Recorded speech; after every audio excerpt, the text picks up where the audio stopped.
तो बच्चों कैसे हैं आप सब? बहुत-बहुत स्वागत है आपका आज की इस वीडियो में। आज का ये वीडियो क्लास 11th के बच्चों के लिए बहुत ज़्यादा ख़ास होने वाला है क्योंकि इस वीडियो में हम लोग देखने वाले हैं बच्चों क्लास 11th का जो आपका इंग्लिश कोर का सब्जेक्ट है, जिसका आज आपका फाइनल एग्ज़ाम होने वाला है, यानी कि 13 फरवरी। जी हाँ बच्चों, 13 फरवरी 2026 को आज आपका इंग्लिश का फाइनल एग्ज़ाम होने वाला है। तो उसके लिए जो हमारा सबसे लास्ट वाला सैंपल पेपर है, ठीक है? वो हम लोग सॉल्व करने वाले हैं। अगर आप मॉर्निंग शिफ्ट के बच्चे हैं या फिर इवनिंग शिफ्ट के बच्चे हैं, ठीक है? मैं दोनों शिफ्ट के बच्चों की बात कर रहा हूँ।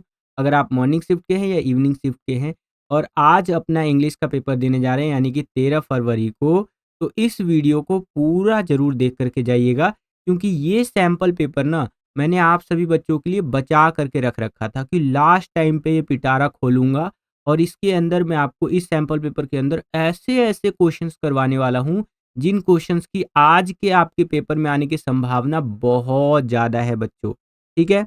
तो स्मार्ट बनिए, जो ये लास्ट टाइम पे मैंने पिटारा खोला है, इस सैंपल पेपर के अंदर जो क्वेश्चंस मैं आपको करवाने वाला हूँ, ठीक है?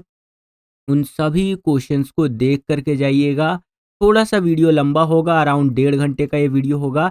लेकिन एक चीज़ मैं आपको 2000% श्योरिटी के साथ कह सकता हूँ कि जो क्वेश्चन यहाँ पर मैं करवाने वाला हूँ इस वीडियो के अंदर, इसी में से आप देखेंगे बहुत सारे क्वेश्चंस आपके पेपर में डिट्टो रिपीट होकर के आ जाएगा।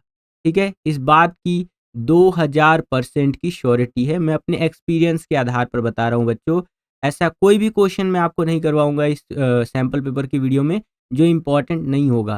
केवल वही क्वेश्चंस करवाऊँगा जो बहुत ज़्यादा मुझे इम्पोर्टेंट लगता है, जो सिलेक्टेड क्वेश्चन है, जो हर साल के एग्ज़ाम में ऑलमोस्ट पूछ ही लिया जाता है, ठीक है? और आप कह सकते हैं टेक्निकली ये हमारा 10वाँ सैंपल पेपर का वीडियो होने वाला है, ठीक है? वीडियो को शुरू करने से पहले मैं आपको बोलना चाहूँगा ऑल द बेस्ट। आज के एग्ज़ाम के लिए आज आपका पहला एग्ज़ाम है। इंग्लिश के पेपर में डरिएगा बिल्कुल भी मत। अच्छे से एग्ज़ाम करिएगा, जितना भी आपने पढ़ाई किया है उस पर भरोसा रखिएगा, बिलीव इन योरसेल्फ, अच्छा एग्ज़ाम जाएगा। हमारी शुभकामनाएँ आपके साथ है, हमारा आशीर्वाद आपके साथ है, ठीक है? तो चलिए शुरू करते हैं इस वीडियो को और वीडियो को शुरू करने से पहले मैं आपको एक छोटा-सा रिक्वेस्ट करना चाहूँगा आप सभी बच्चों से कि वीडियो को कर दीजिए ज़्यादा से ज़्यादा लाइक। यहाँ पर हम लोग लाइक का टारगेट रखते हैं बच्चों 1000 लाइक्स का, ठीक है? मुझे पक्का भरोसा है कि आप सभी करवा देंगे, तो ठोको लाइक और चलिए वीडियो शुरू करते हैं और ये जो हमारा एक फाइनल सैंपल पेपर है आज के आपके एग्जाम के लिए उसको देखते हैं। तो हम लोग आ गए हैं सेक्शन ए के अंदर जो कि हमारा रीडिंग स्किल्स वाला रहने वाला है और यहाँ पर पहला क्वेश्चन देखिए क्या कह रहा है कि read the following passage carefully और ये 10 मार्क्स का रहेगा, ठीक है? तो यहाँ पर हमें 10 नंबर के लिए एक पैसेज दे दिया है जिसे हमें पढ़ना है और इसके बेसिस पर हमसे क्वेश्चन पूछे जाएंगे, उनका आंसर हमें लिखना है बच्चों। तो चलिए यहाँ पर पैसेज को देख लेते हैं।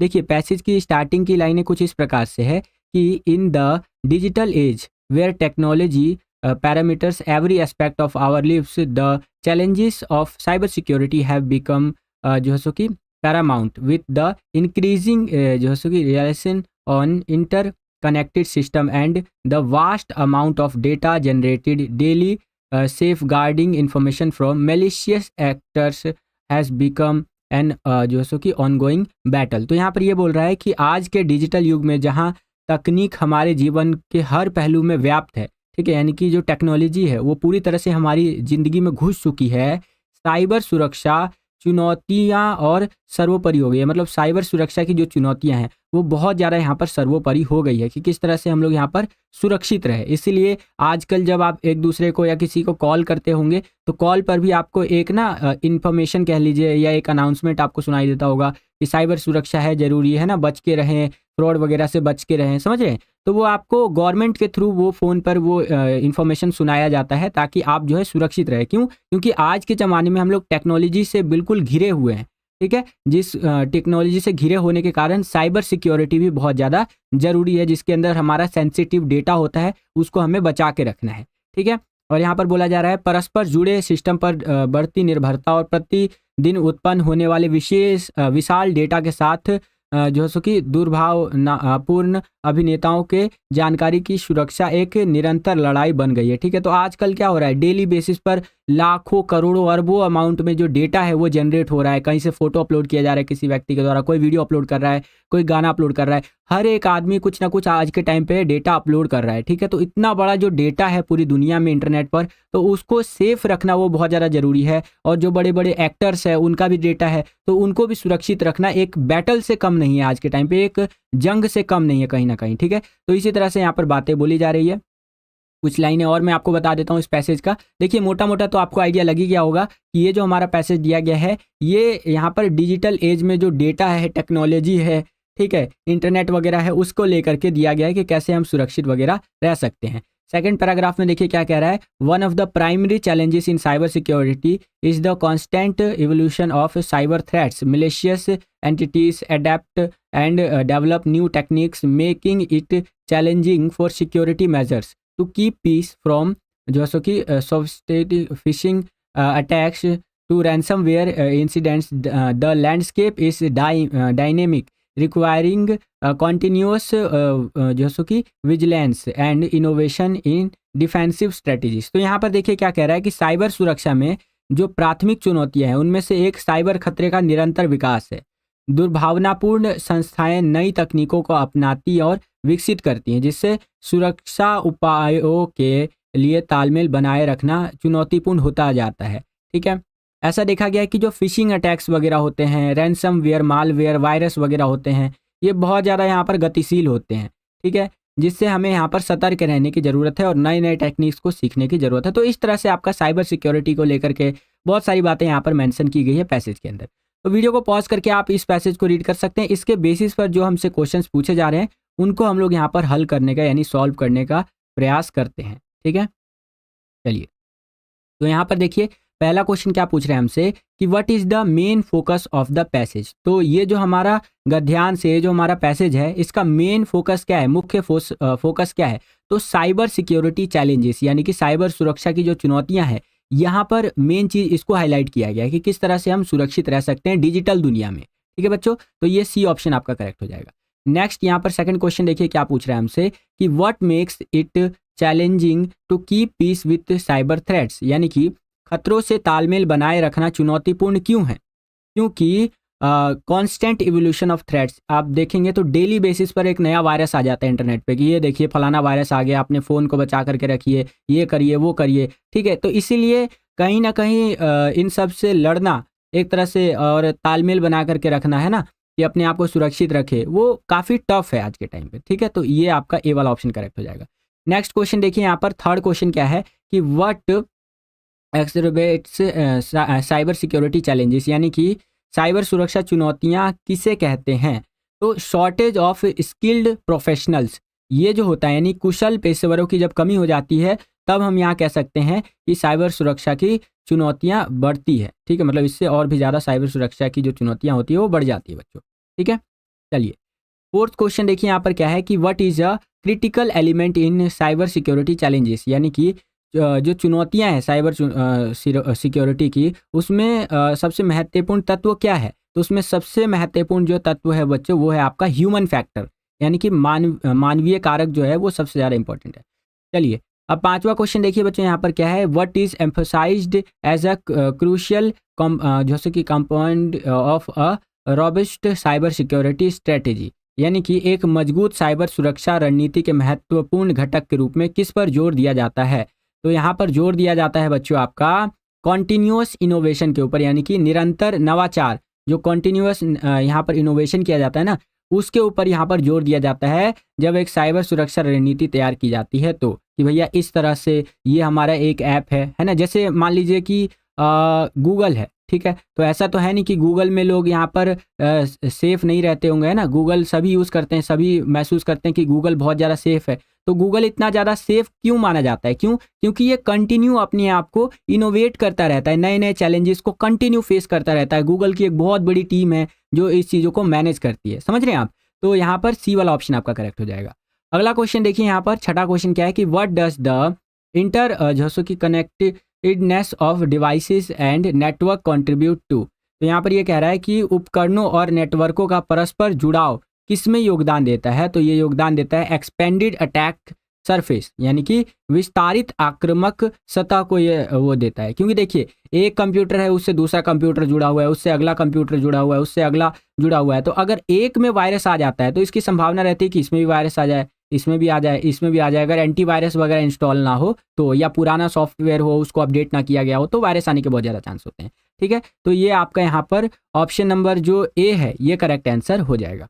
नेक्स्ट क्वेश्चन देखिए यहाँ पर 7वां क्वेश्चन क्या है कि why is the constant evolution of cyber threats a challenge, यानी कि साइबर खतरों का निरंतर विकास एक चुनौती क्यों है। ठीक है, तो वो इसलिए है क्योंकि new techniques and evolving threats make it challenging to keep peace, यानी कि नई तकनीक और उभरते खतरे तालमेल बनाए रखना बहुत ज़्यादा चुनौतीपूर्ण है। क्योंकि देखिए आप देखेंगे तो डेली बेसिस पर कुछ ना कुछ नया आ जाता है, और उस नई चीज़ को, नए वायरस वगैरह को मैच करने के लिए फिर आपको एक टीम बैठाना पड़ेगा, फिर एक यहाँ पर चीज़ बनाना पड़ेगा। तो इसीलिए इसमें बैलेंस बना पाना, ठीक है, तालमेल बना पाना काफ़ी कठिन है। समझ रहे हैं आप। चलिए अगला क्वेश्चन देखिए यहाँ पर 8वां क्वेश्चन क्या है कि what is a consequence of the interconnectedness of devices. ठीक है, यानी कि इंटर कनेक्टेडनेस जो होता है डिवाइसेस का, उसके परिणाम बताने आपको बेसिकली। ठीक है, तो द अटैक्स सरफेस और cyber threats expends increasing potential impact. ठीक है, यानी कि साइबर खतरों के लिए हमले की सतह का विस्तार होता है जिससे संभावित प्रभाव बढ़ता है बच्चों। ठीक है, तो इस तरह से आप आंसर लिख सकते हैं। तो हम लोग आ गए हैं सेकंड क्वेश्चन के अंदर, जो अगेन हमारा पैसेज वाला रहने वाला है, और ये 8 मार्क्स का आपका रहेगा। ठीक है, यहाँ पर जो पैसेज दिया गया है उसकी स्टार्टिंग की लाइनों को समझ लेते हैं।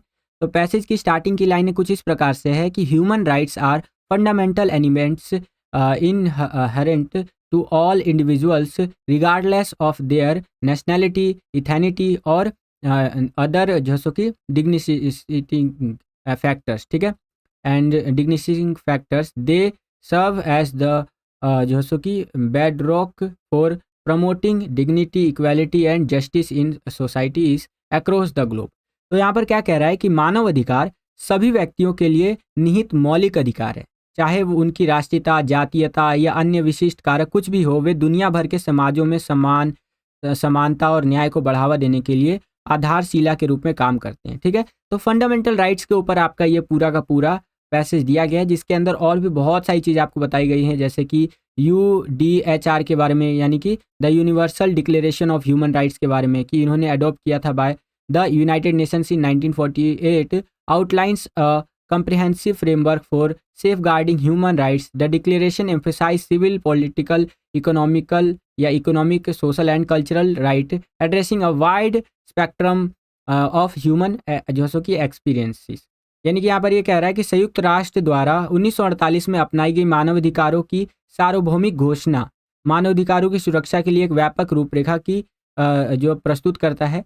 घोषणा पत्र में नागरिक, राजनीतिक, आर्थिक, सामाजिक और सांस्कृतिक अधिकारों पर जोर दिया गया था कि UN की तरफ से ये जो जारी किया गया था डिक्लेरेशन, और जिसमें मानवीय अनुभवों के व्यापक दायरे को संबोधित किया गया था। ठीक है, तो ह्यूमंस को लेकर के काफ़ी सारी चीज़ें यहाँ पर बताई गई है, उनके राइट्स वगैरह को लेकर। तो इस तरह से आपका ये पैसेज दिया गया है, वीडियो पॉज करके आप रीड कर सकते हैं। इसके बेसिस पर जो हमसे क्वेश्चन पूछे जाएंगे उनको हम लोग यहाँ पर आंसर करते हैं। ठीक है, तो ये रहा आपका पैसेज पूरा का पूरा।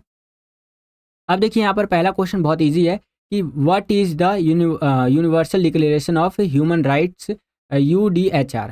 ठीक है, तो यहाँ पर ये कह रहा है मानव अधिकारों की सार्वभौमिक घोषणा, UDHR क्या है। तो ये है बच्चों आपका जो आपका 1948 में अडॉप्ट किया गया था। ठीक है, बाकी ऊपर अभी हमने पढ़ा उसके अंदर आप देख सकते हैं, ये आप देख सकते हैं यहाँ पर और भी डिटेल में बताया गया, ये आप देख सकते हैं ना, मैंने आपको बताया भी था। चलिए उसके बाद अगला क्वेश्चन देखिए, यहाँ पर सेकंड क्वेश्चन क्या है कि what does article 19 of the UDHR uphold, यानी कि UDHR का अनुच्छेद 19 क्या कायम रखता है। तो ये कायम रखता है right to freedom of expression, यानी कि अभिव्यक्ति की स्वतंत्रता का अधिकार है आपके पास, कि कोई भी चीज़ अगर आप अभिव्यक्त करना चाहते हैं तो कर सकते हैं, कोई दिक्कत वाली बात यहाँ पर नहीं है बच्चों। ठीक है, तो ये सेकंड ऑप्शन आपका सेकंड क्वेश्चन का फर्स्ट ऑप्शन जो है ए वाला ऑप्शन करेक्ट हो जाएगा। नेक्स्ट क्वेश्चन देखिए, what domains do human right encompass according to the UDHR, यानी कि इसके अनुसार मानव अधिकारों में कौन कौन से क्षेत्र शामिल है। तो मानव अधिकारों की अगर हम बात करें, ह्यूमन राइट्स की बात करें, तो इसके अंदर आप सिविल, यानी कि जो आपका नागरिक होता है, political, economical, social and cultural rights सभी को शामिल कर देते हैं ह्यूमन राइट्स के अंदर, यानी कि नागरिक, राजनीतिक, आर्थिक, सामाजिक और सांस्कृतिक सभी अधिकारों को मिला दिया जाए तो ह्यूमन राइट्स बन जाता है। ठीक है, हालांकि इनको और डिफाइन करेंगे तो बहुत बड़ा हो जाता है। आपने राजनीतिक विज्ञान में बहुत सारी चीज़ें पढ़ी होंगी, अभी हम पॉलिटिकल का पेपर आने वाला है तो और भी हम जो सैम्पल पेपर अपलोड करेंगे पॉलिटिकल साइंस का, उसके अंदर और बढ़िया तरीके से आपको समझ में आएगा, क्योंकि ये पॉलिटिकल का टॉपिक है। ठीक है बच्चों, अगला क्वेश्चन देखिए यहाँ पर, चौथा क्वेश्चन क्या है कि विच जो कि convent specially addressing economic, social and cultural rights. ठीक है, तो यहाँ पर बोल रहा है कि कौन सी संधि विशेष रूप से आर्थिक, सामाजिक और सांस्कृतिक अधिकारों को संबोधित करती है। तो वो है बच्चों आपका ICESCR, यानी कि इंटरनेशनल कॉन्वेंट जैसे कि convent on economic, social and cultural rights. ठीक है, तो ये यहाँ पर इसको करती है बच्चों। ठीक है, तो डी ऑप्शन करेक्ट हो जाएगा। नेक्स्ट क्वेश्चन देखिए, पांचवा क्वेश्चन कि what is the purpose of the UDHR and international जैसे कि ट्रीटीज।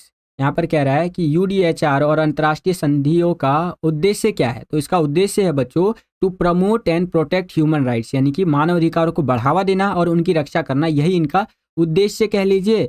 और जो सो कि इनका पूरा का पूरा जो चीज़ जिसके ऊपर ये बेस्ड है वो यही है बच्चों। तो ये ऑप्शन आपका करेक्ट हो जाएगा। और वीडियो पसंद आ रहा है बच्चों, अगेन मैं आपको बोलना चाहूँगा वीडियो को लाइक करते चलिए।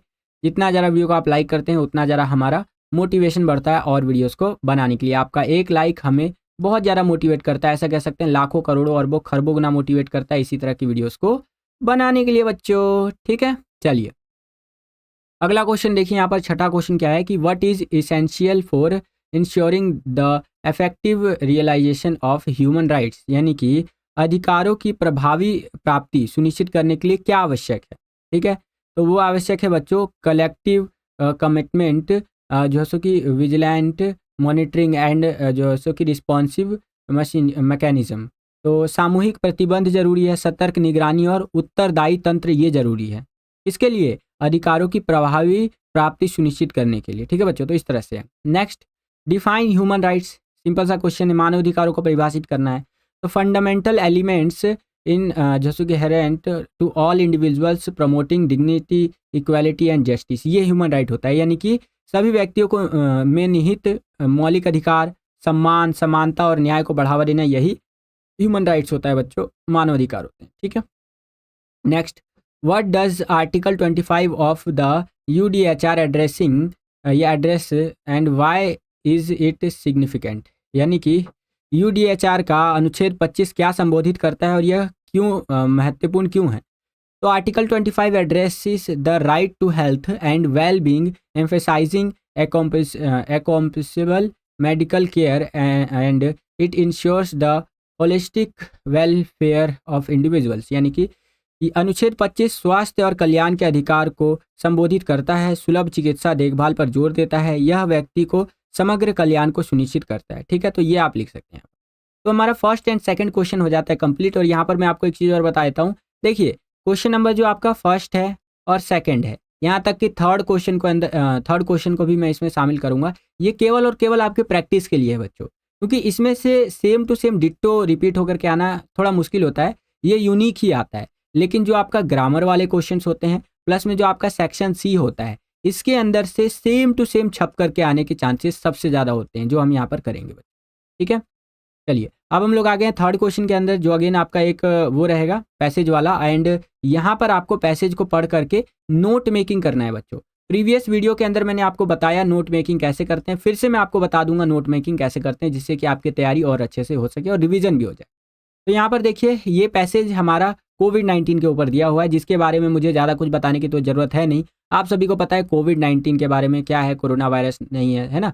हम इस चीज़ से गुजरे हैं तो हमें बहुत अच्छे से पता है। फिर भी पैसेज की जो स्टार्टिंग की कुछ लाइनें उनको पढ़ लेते हैं कि द कोविड-19 pandemic also known as the corona virus pandemic is an जैसे कि ongoing global pandemic of coronavirus disease 2019 कोविड-19 caused by severe acute respiratory syndrome coronavirus 2 SARS-CoV-2. The novel virus was first identified from an outbreak in Wuhan, China. China से ये आया था in December 2019.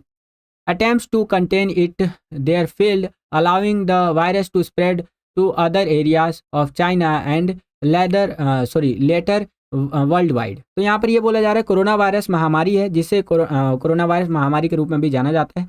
Corona virus ये जो रोग है 2019 में आया, इसीलिए इसका नाम कोविड-19 पड़ गया। इसकी एक चल रही वैश्विक महामारी है, ठीक है, जो चल नहीं रही है, वो चल चुकी है, ख़त्म हो चुकी है अब तो एक लगभग। हालांकि अब हम सब में ऑलमोस्ट इम्यूनिटी आ चुकी है कोविड से लड़ने की। जो गंभीर तीव्र श्वसन सिंड्रोम वाला है, यानी रेस्पिरेटरी डिजीज से, ये हमारे जो फेफड़ा उपड़ा होता है ना, रेस्पिरेटरी, जहाँ से हम सांस उस लेते हैं, वहाँ से संबंधित है, उसको ब्लॉक करता है ये। कहीं ना कहीं सांस लेने में दिक्कत होने लग जाती है, जिसको भी कोविड होता है। इसका फर्स्ट केस हमें चाइना में देखने को मिला था, और देन उसके बाद ये दिसंबर 2019 में हमें वहाँ देखने को मिला। उसके बाद ये धीरे धीरे फैल गया और वर्ल्ड वाइड इसका स्प्रेड हमें देखने को मिला, ठीक है। और 2020 में धीरे धीरे और फैला, फिर 2022 तक आया, लगभग 22 तक ये चला था। सोचिए 2-3 साल तक दबा के कोविड चला था। फर्स्ट वेव उतनी खतरनाक नहीं थी, सेकंड वेव जो कोविड की आई थी 2021 के आसपास, 21-22 में, तो वो बहुत खतरनाक थी बच्चों, ठीक है। बाकी आप यहाँ पर रीड कर सकते हैं, बहुत आसान सा पैसेज है हमारा, और यहाँ से लिया गया है, ये सोर्स है इसका। अब देखिए इसी पैसेज के बेसिस पर हमसे क्या बोल रहा है यहाँ पर। पहले क्वेश्चन में बोल रहा है, on the basis of your reading of the above passage make notes on it using recognizable abbreviations wherever necessary, supply a suitable title. तो यहाँ पर ये बोल रहा है बच्चों कि जो अभी हमने पैसेज को पढ़ा समझा, उसके आधार पर हमें नोट्स बनाने हैं, ठीक है। एक सुटेबल टाइटल लिखना है, और अगर एक सुटेबल टाइटल तो लिखना ही लिखना है, साथ ही साथ यहाँ पर एब्रिविएशंस भी लिखने हैं। एब्रिविएशंस मतलब कि शॉर्ट फॉर्म्स, अभी मैं बताऊंगा आपको। और फर्स्ट क्वेश्चन हमारा 5 नंबर का है, तो पहले इस क्वेश्चन को कर लेते हैं। तो सबसे अच्छा टाइटल तो यही रहेगा कोविड-19 के लिए, कि द कोविड-19 पैंडेमिक, ये टाइटल मैंने लिख दिया। उसके अलावा देखिए, ये आपको ऐसे बॉक्स वगैरह बनाने की जरूरत नहीं है, मैंने सजाने के लिए ऐसे ही थोड़ा सा बना दिया है, ठीक है। सिंपल सा आप टाइटल लिख दीजिएगा। उसके बाद अब जो अभी हमने पैसेज देखा, इसके ऊपर मैंने आपको शॉर्ट में यहाँ पर नोट्स बना करके बता रखे हैं। नोट्स कैसे बनाने हैं आपको, एक सब हेडिंग लिख लेना है, ठीक है। जो आपने पैराग्राफ नंबर 1 पढ़ा पहले उसको देखिए, वहाँ से एक सब हेडिंग उठा लीजिए कि व्हाट इज कोविड-19 पैंडेमिक, ठीक है। तो हम शॉर्ट में बता देंगे कि कोविड-19 पैंडेमिक है क्या। तो known as the corona virus pandemic, अभी हमने यहाँ पर देखा ही कि इसको हम कोरोना वायरस पैंडेमिक के नाम से भी जानते हैं ना। कोविड-19 pandemic is also known as corona virus pandemic. तो जो इतना बड़ा पैसेज है ना, इसको शॉर्ट में हमें नोट्स बनाना है। अब 1.2 में मैंने लिख दिया is an going global pandemic, ठीक है, यानी कि ये एक जारी वैश्विक महामारी है, हालांकि अब तो ना के बराबर है। थर्ड में मैंने लिख दिया 1.3 में कि the novel virus was first identified from an outbreak in Wuhan China in December 2019, यानी कि दिसंबर 2019 में चीन के वुहान में फैला हुआ था ये, और वहाँ से मतलब फर्स्ट हमें आउटब्रेक देखने को मिला, पूरी दुनिया में ये फैला। तो ये मैंने फर्स्ट सब हेडिंग लिख करके और 2-3 पॉइंट लिख दिए पहले पैराग्राफ के अंदर से, ठीक है। अब दूसरे पैराग्राफ में से कुछ कुछ उठा लीजिए, जैसे कोविड-19 के क्या क्या सिम्टम्स होते हैं। तो फीवर होता है, बुखार आ जाता है लोगों के अंदर, ठीक है। ड्राई कफ होता है, जो सूखी खांसी जिसको आप बोलते हैं, एंड फैटिग होता है, यानी कि थकान होता है। फिर 2.4 में मैंने लिख दिया, यहाँ पर आप देख सकते हैं इस तरह से कि कोविड-19 तब फैलता है जब लोग वायरस युक्त बूंदों और छोटे हवाई कणों से दूषित हवा में सांस ले लेते हैं, जैसे किसी ने छींका, आछी, इस तरह से। और फिर वहीं पर कोई व्यक्ति है, 2-3 लोग हैं, उनको भी कोविड हो सकता है, इसकी बहुत ज़्यादा संभावना है। इन्फेक्टेड पर्सनस आर टिपिकली जैसे कंटेजियस फॉर 10 डेज, जो भी इससे संक्रमित व्यक्ति होते हैं उनको 10 दिन तक यहाँ पर संक्रमण रहता है। इसीलिए जब किसी को कोविड होता था तो उनको आइसोलेट कर देते थे एक जगह पे, 10 दिन के लिए, 15 दिन के लिए, जो भी टाइम पीरियड होता था उतने दिन के लिए आइसोलेट कर देते थे, जिससे क्या होता था, उनकी बॉडी के अंदर एंटीबॉडीज जो होती है ना, वो बन जाती थी, और एंटीबॉडीज बनने से वो उस वायरस से लड़ पाते थे, ठीक है। नेक्स्ट यहाँ पर देखिए, थर्ड पैरा में से उठा लिया मैंने, सेव फ्रॉम कोविड-19, ठीक है। अब इसमें से क्या है, यूज़ कोविड वैक्सीनेशन, ठीक है। कोरोना वायरस के लिए वैक्सीन जो बनी है, अलग अलग देशों ने अपने अपने लेवल पे वैक्सीन बनाई है, तो उसका यूज़ करना चाहिए। सोशल डिस्टेंसिंग बहुत ज़्यादा जरूरी है। वेयरिंग मास्क, अगर कोविड-19 से बचना है तो मास्क बहुत ज़्यादा जरूरी है। इम्प्रूविंग वेंटिलाइजेशन एंड एयर फिल्टराइजेशन, ठीक है, या फिल्ट्रेशन कह सकते हैं आप इसको, तो इससे हम बच सकते हैं। And quarantining those who have been exposed और आर सिम्टोमेटिक, जो इसको भी ये हो चुका है उसको क्वारंटाइन करना चाहिए, यानी कि एक घर वगैरह में, एक कमरे में उनको रखना चाहिए कुछ दिनों तक, या फिर जिनको सिम्टम दिख रहा है उनको भी यहाँ पर हमें रखना चाहिए इस तरह से। तो इससे यहाँ पर हम बच सकते हैं कोविड-19 से। क्लियर है बच्चों। अब यहाँ पर की टू एब्रिविएशंस लिख देते हैं। की टू एब्रिविएशंस क्या होता है मैं फिर से बता देता हूँ, पहले भी बताया है। जो अभी हमने ये नोट्स बनाए, इसमें से जो जो चीज़ें हमने लिखी है उसको शॉर्ट टू फुल फॉर्म में ले जाना है। पहले शॉर्ट फॉर्म लिखना है उसका, फिर फुल फॉर्म लिखना है अपने हिसाब से। जैसे कोरोना वायरस पैंडेमिक, तो मैंने इसको CP लिख दिया। CP मतलब कोरोना वायरस पैंडेमिक। कोई 4 लिखना है आपको। OGP का मतलब ऑन गोइंग ग्लोबल पैंडेमिक, ठीक है, यानी कि जो चल रहा है महामारी, अभी भी वैसे चल रहा है लेकिन साइलेंटली, ये गायब है कि नहीं। भगवान न करे आगे म्यूटेट होकर के और फैलने लग जाए, लेकिन अभी तो एक तरह से गायब है। WCF यानी Wuhan China first identify. FS मतलब कि फीवर सिम्टम्स। DC मतलब ड्राई कफ जो सूखी खांसी होती है। FV मतलब कि आपका फटीग वेरिएंट यानी कि बुखार के लक्षण, एंड आपका SFC इस तरह से ना, हाँ ये थकान के लक्षण हो गए, और SFC मतलब सेफ फ्रॉम कोविड-19। तो इस तरह से मैंने कई सारे लगभग 6-7 आपको लिख के दिखा दिए, लेकिन आपको 4 ही लिखना है। तो यहाँ पर हमें 5 में से 5 नंबर मिल जाएगा, एक भी नंबर नहीं कटेगा अगर हम इस हिसाब से लिखेंगे तो।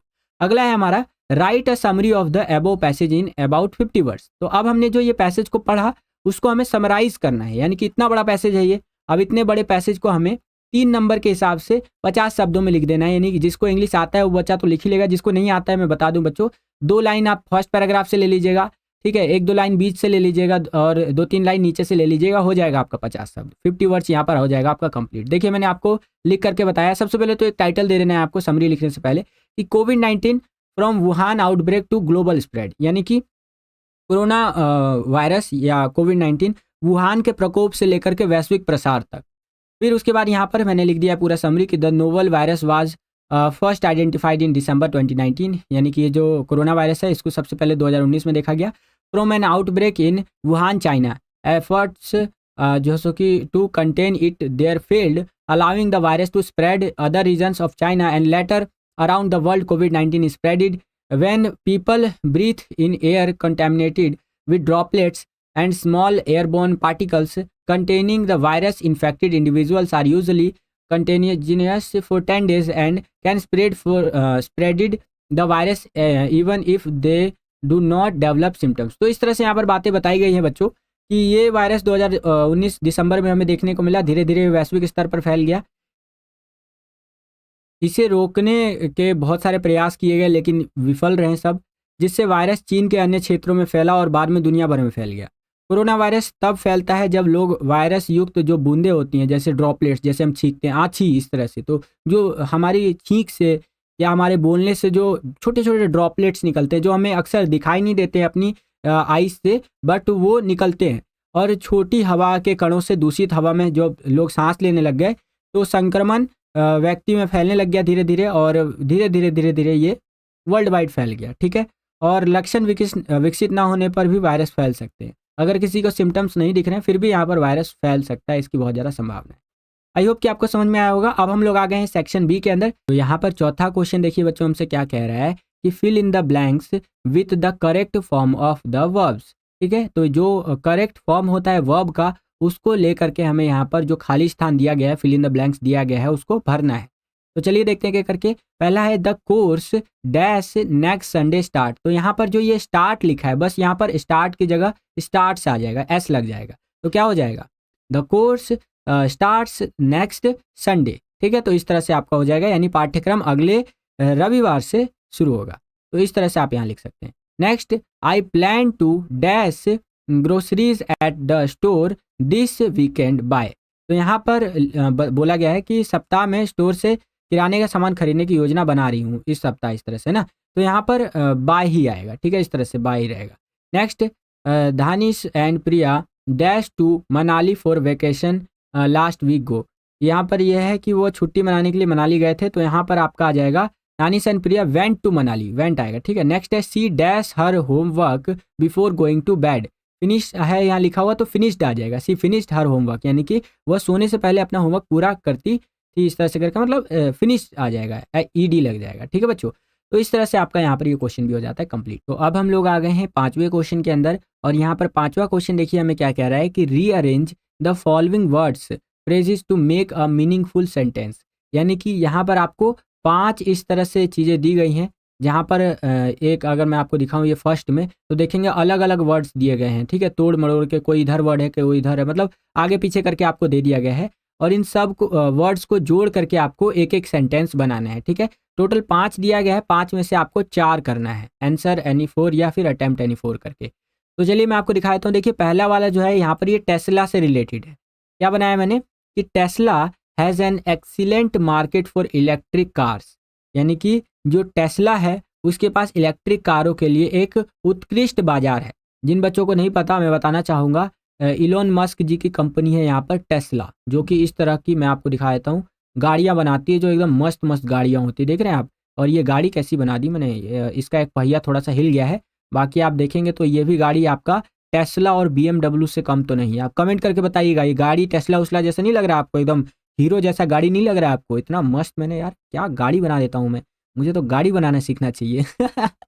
खैर, जोक्स अपार्ट, चलिए सेकंड यहाँ पर देखिए, इस तरह से आपका ये वर्ड्स दिए गए हैं और इसका मैंने बना दिया, the Neem tree is valued for its medical properties, यानी जो नीम का पौधा होता है, नीम का पेड़ कह लीजिए, ठीक है, तो नीम का पेड़ आप देखेंगे तो अपनी मेडिकल प्रॉपर्टीज के लिए जाना जाता है, यानी कि अपने औषधीय गुणों के लिए बहुत ज़्यादा मूल्यवान है। जैसे किसी के दांत में कीड़े हो गए तो उसको बोला जाता है कि नीम का पत्ता चबा लो या नीम के दातुन से दातुन कर लो, है कि नहीं? और भी बहुत सारे यहाँ पर यूज होते हैं नीम का।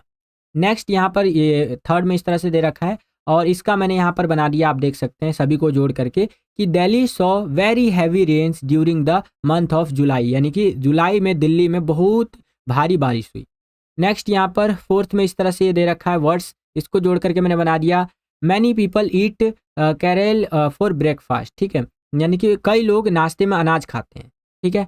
और पांचवा इस तरह से यहाँ पर है, ये देख सकते हैं, इसको जोड़ करके मैंने बनाया, she goes for a walk every morning, यानी कि वह हर सुबह टहलने जाती है। तो इस तरह से आप यहाँ पर कर सकते हैं, थोड़ा सा दिमाग लगाना है, ज़्यादा रॉकेट साइंस नहीं है बच्चों, थोड़ा दिमाग लगाएंगे तो बन जाएगा। क्लियर है? अब हम लोग आ गए हैं छठे क्वेश्चन के अंदर। यहाँ पर देखिए क्या कह रहा है कि you are in need of a job, draft classified advertisement offering your services, यानी कि आपको नौकरी की ज़रूरत है, अपनी सेवाओं की पेशकश करते हुए एक क्लासिफाइड एडवर्टीजमेंट यानी कि वर्गीकृत विज्ञापन तैयार करना है। तो इसके लिए कैसे करेंगे आप, सिचुएशन वांटेड, ठीक है, क्योंकि भैया हमें यहाँ पर जॉब चाहिए, हम बेरोजगार बैठे हुए हैं यहाँ पर, भैया जॉब दे दीजिए, जॉब दे दीजिए, है कि नहीं? तो इस तरह से सिचुएशन वांटेड आप लिखेंगे। उसके बाद आप यहाँ लिखना शुरू कर देंगे कि an electronic and communication engineer male 25 years looking for a suitable job in और around Delhi in an electronic और कम्युनिकेशंस कंपनी, ठीक है, यानी कि इलेक्ट्रॉनिक और संचार इंजीनियर हूँ, पुरुष हूँ मैं, 25 साल का हूँ, दिल्ली में रहता हूँ, उसके दिल्ली के आसपास किसी इलेक्ट्रॉनिक या संचार कंपनी में उपयुक्त नौकरी की तलाश कर रहा हूँ जो अच्छा कार्य वातावरण और विकास के अवसर प्रदान करे, जो ऑफर करे good working environment and growth opportunity, जहाँ पर जा करके मैं कुछ सीख सकूँ और अच्छे काम कर सकूँ और आगे बढ़ सकूँ। The candidate has good communication skills, यानी कैंडिडेट का जो बात करें, उम्मीदवार जो है जॉब ढूंढ रहा है जो, उसके पास अच्छा एक कम्युनिकेशन स्किल है, बात करने का तरीका बहुत अच्छा है उसका। Is open to correction and continue professional development, यानी कि वह सुधार और निरंतर व्यावसायिक विकास के लिए खुला हुआ है। ऐसा नहीं कि जाएगा तो अपने हिसाब से काम करेगा, नहीं, कंटिन्यू नई चीज़ों को सीखने के लिए वो रेडी है। He is available for interview with a notice of 72 hours, ठीक है, यानी कि वह 72 घंटे की सूचना के साथ इंटरव्यू के लिए उपलब्ध है, कि भैया आप उनको सूचना दे दीजिए, नोटिस दे दीजिए कि भैया हमने आपको यहाँ पर रख लिया है, आप आइए, एक तरह से मतलब रखना चाह रहे हैं, आप आइए हमारे यहाँ इंटरव्यू दीजिए और हम आपको रख लेंगे, तो वो आ जाएगा। 72 घंटे का उसको नोटिस देना है बस। Contact number this this this this, example के लिए मैंने ये 999 स्टार स्टार या इस तरह से लगा दिया है, या राइट टू, ये एक ईमेल आईडी है जो कि एग्जाम्पल के लिए है, ठीक है, ये जस्ट एक एग्जाम्पल के लिए है, ठीक है। तो इस तरह से आप लिख सकते हैं। आशा करता हूँ कि आपको समझ में आ गया होगा कि कैसे एक क्लासिफाइड एडवर्टीजमेंट लिखा जाता है एक जॉब के लिए, कि किसी को अगर जॉब की रिक्वायरमेंट है तो इस तरह से वो एक एडवर्टीजमेंट लिखेगा।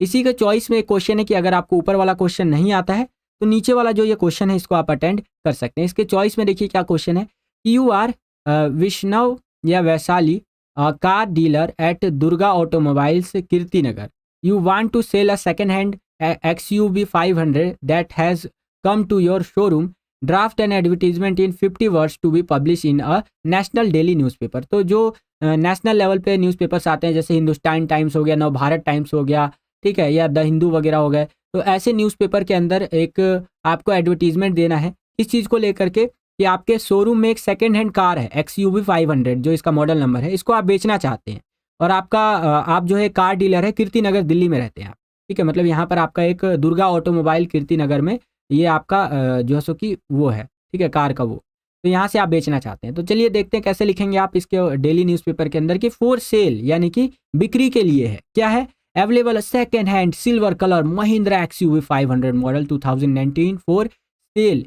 यानी कि उपलब्ध है सेकेंड हैंड सिल्वर कलर की महिंद्रा XUV 500 मॉडल 2019 की, ठीक है, having leather seat covers, new tyre, AC fitted, single hand driving, ठीक है, non accidental, mileage is 9 kilometre, ठीक है, इस तरह से है ना। And it documents intact insurance and PUC done, prices जैसे कि negotiable, contact Vaishnav Durga automobiles, Kirti Nagar, phone number this, यानी कि ये कार बिकने के लिए रेडी है, सिंगल हैंडेड है, यानी कि फर्स्ट ओनर है ये गाड़ी, ठीक है, पहले ओनर नहीं बेची है, अब आप खरीदेंगे तो आप सेकंड ओनर बनेंगे, ठीक है, और इसका माइलेज भी 9 किलोमीटर के आसपास का है, 1 लीटर में 9 किलोमीटर के आसपास का आपको माइलेज दे देगा।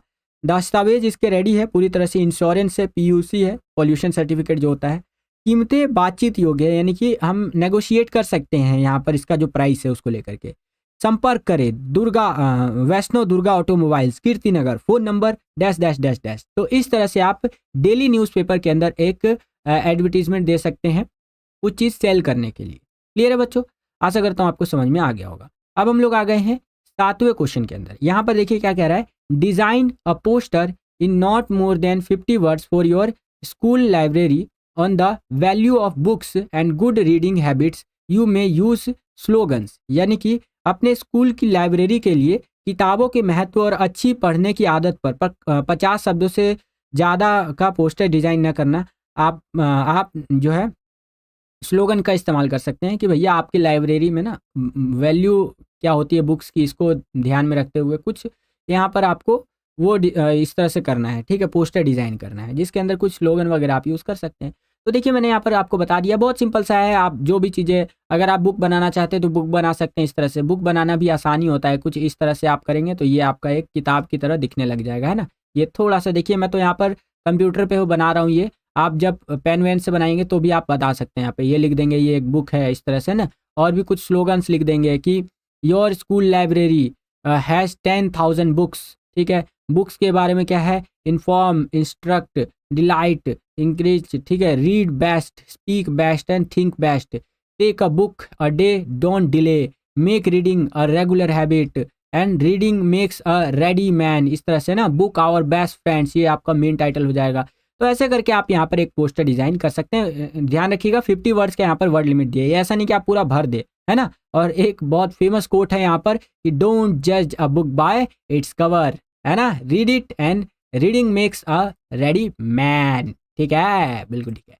और वीडियो अगर आपको पसंद आ रहा है तो अगेन एक बार फिर से मैं आपको बोलना चाहूँगा, दबा के लाइक और शेयर ठोक दीजिए। आपका एक एक लाइक हमें बहुत ज़्यादा मोटिवेट करता है बच्चों वीडियोस को बनाने के लिए। और कमेंट करके बताइए कि आपको वीडियो कैसा लगा, सब कुछ समझ में आ रहा है कि नहीं आ रहा है। कोई फीडबैक देना चाहते हैं तो आप कमेंट करके बता सकते हैं बच्चों। इसी के चॉइस में आपको एक क्वेश्चन दे दिया है कि अगर आपको ऊपर वाला क्वेश्चन नहीं आता है तो नीचे वाला क्वेश्चन आप अटेंड कर सकते हैं। इसके चॉइस में देखिए क्या क्वेश्चन हमसे कह रहा है कि G20 leaders committed to the key goal of limiting global warming in the recent G20 summit held.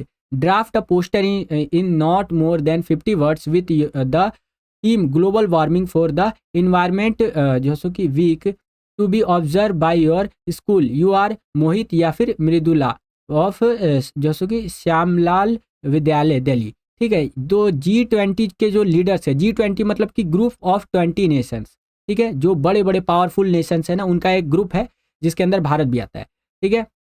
तो G20 के जो लीडर्स है, उन्होंने कमिट किया है कि ग्लोबल वार्मिंग जो बढ़ रही है पूरी दुनिया के अंदर, वैश्विक ताप वृद्धि जो हो रहा है, पूरी दुनिया का टेम्परेचर जो बढ़ रहा है, उसको सीमित करने के मुख्य लक्ष्य जो है यहाँ पर वो किए जाएंगे, प्रतिबद्धता जताई जाएगी। और अपने विद्यालय द्वारा मनाए जाने वाले पर्यावरण सप्ताह के लिए ग्लोबल वार्मिंग को ध्यान में रखते हुए आपको एक पोस्टर डिजाइन करना है। और आप मोहित या मृदुला है, अकॉर्डिंग टू योर जेंडर आप अपना नाम चूज करेंगे। अगर आप लड़की हैं तो आप चूज करेंगे मृदुला, अगर आप लड़के हैं तो मोहित चूज करेंगे। तो पर्यावरण सप्ताह के अंदर जो आपका इन्वायरमेंटल वीक होगा या इन्वायरमेंट वीक होगा, उसमें ग्लोबल वार्मिंग को लेकर के आपको एक पोस्टर डिजाइन करना है 50 शब्दों में। तो देखिए यहाँ पर इस तरह से मैंने आपको दिखा रखा है, tip to avoid global warming, है ना, and save the environment, save oil, save energy, harvest rain water, ठीक है, conserve water, recycle paper water, plant and nutrient trees, ये सब हमें करना चाहिए ताकि हम यहाँ बचा सके। डोंट लिटर जो सो कि इनकरेक्टली एंड यूज जूट और cloth bag instead of plastic bag, plastic का इस्तेमाल हमें कम से कम करना चाहिए। इस तरह से करके आप चीज़ों को लिख सकते हैं।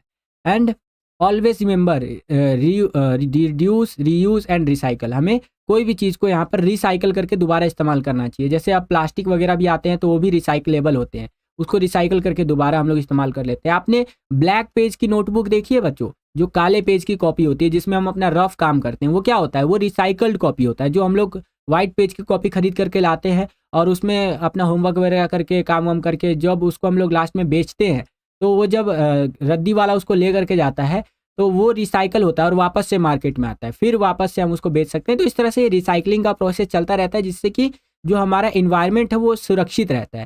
ठीक है बच्चों, तो इस तरह से आप यहाँ पर कर सकते हैं। ऐसा करता हूँ आपको समझ में आया होगा। और ऐसे धरती वगैरह बनाना चाहते हैं तो बना सकते हैं, धरती वगैरह बनाना तो थोड़ा ईजी भी रहता है। होप आपको अच्छा लगा होगा। और आगे चलते हैं, अब हम लोग आ गए हैं 8वें क्वेश्चन के अंदर। 8वां क्वेश्चन देखिए यहाँ पर क्या है बच्चों कि you are concern over the growing popularity of electronic gadgets over the reading of books, write a speech in about 120 to 150 words on power of reading to be delivered in the morning assembly of your school. You are Zoya या जुबीन। ठीक है, तो हाल ही में आयोजित बोल रहा हूँ, माफ़ी चाहूँगा। आप किताबों को पढ़ने के बजाय इलेक्ट्रॉनिक गैजेट्स की बढ़ती लोकप्रियता से चिंतित है। आज के टाइम पे जो लोग इतना ज़्यादा इलेक्ट्रॉनिक रूप से पढ़ते हैं, लोग टैब खरीद लेते हैं, अपने बच्चों को टैब देते हैं या आईपैड देते हैं कि इस पे पढ़ो, किंडल पे पढ़ो, पीडीएफ लेकर के पढ़ो, है ना। पीडीएफ से हालांकि पढ़ना सही भी रहता है एक तरह से। और देखिए बुक्स का तो कोई कंपटीशन है नहीं वैसे, ठीक है, बुक्स तो नंबर 1 है, जाहिर सी बात है। बट डिजिटल ज़माने के साथ लोग धीरे धीरे बदल भी रहे हैं। लेकिन इस चीज़ को ध्यान में रखते हुए कि हाँ भैया, यहाँ पर बुक्स कितना ज़्यादा इंपॉर्टेंट है उसको ध्यान में रखते हुए आपको एक स्पीच देना है कि इलेक्ट्रॉनिक गैजेट्स का यूज़ तो बढ़ रहा है, ठीक है, कि आज के टाइम पे वीडियोस वगैरह चल रही हैं, लेकिन बुक्स भी बहुत इंपॉर्टेंट है, वो हमारा बेस तैयार करता है। तो उसको लेकर के आप यहाँ पर एक स्पीच देंगे।